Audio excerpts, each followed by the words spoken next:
Honestly, I didn't want to write this, but God planted a fuse in my heart and the truth will ignite it. Love will enlighten it. Listen, this American dream is a birthday party with a Ku Klux theme and everybody wasn't invited. The guest list, political policies. We need to rewrite it. Maybe then no riots. Maybe then the aching hearts will quiet. Maybe then we can stand together again under a new anthem, flying united. But right now, it feels like we're in a plane with no pilot. In the streets, is going down, but like that same plane filled with textbooks, I'm here to drop ya some knowledge. Hope you hear me. Hand over my heart, flag waving. Should I pledge allegiance or take a knee and file a grievance? Is it justice for all or justice for all who fall under a certain category? The justice system is quite fair if you have the money, the power, and influence to fight it. Eric Gardner was strangled to death on a New York City corner for selling loose cigarettes. And who you think they indicted, huh? The cameraman. Like, Sway, I ain't got the answers, man. But for real, it feels like I'm in a dog park taking canine gender surveys. Ain't that a bitch? Ain't that the whip that cracked the back of our ancestors? I wrote this because my soul was restless.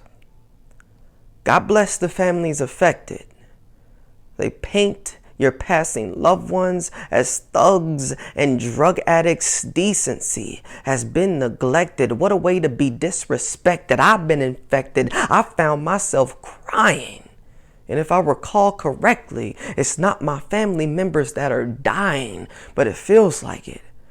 I started this poem 5 years ago for Trayvon Martin.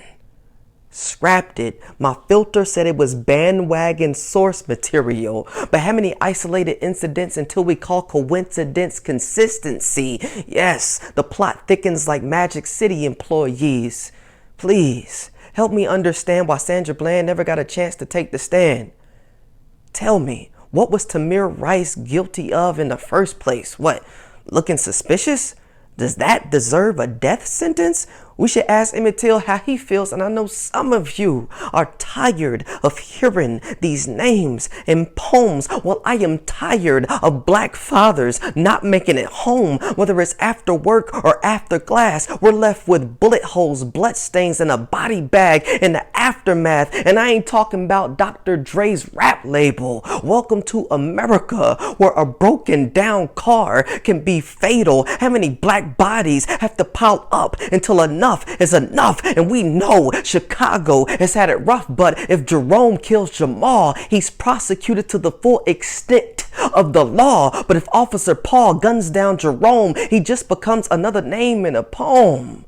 Listen carefully. Can you hear the white silence in the violence? Our critics are beginning to sound like crickets, quick to critique and teach us how to protest, but Kate Upton ain't got nothing to say when an unarmed black man takes one to the chest, I guess. The national anthem was playing too loud to hear the sound of our souls cracking like burning buildings. Our throats are fire escapes, screaming for water, but they tell us to hold our ladders because all houses matter, even though ours is on fire. We'll just have to wait until we're ashes just to see Justin Timberlake gentrify our soul. I wonder if he worries about being filled up with holes.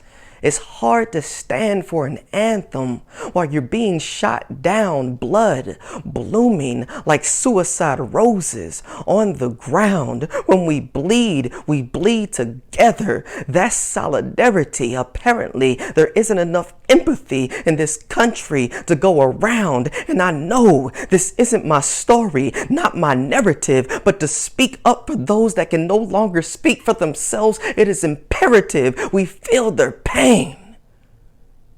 So take it in. I hope you feel it like an empty water bottle.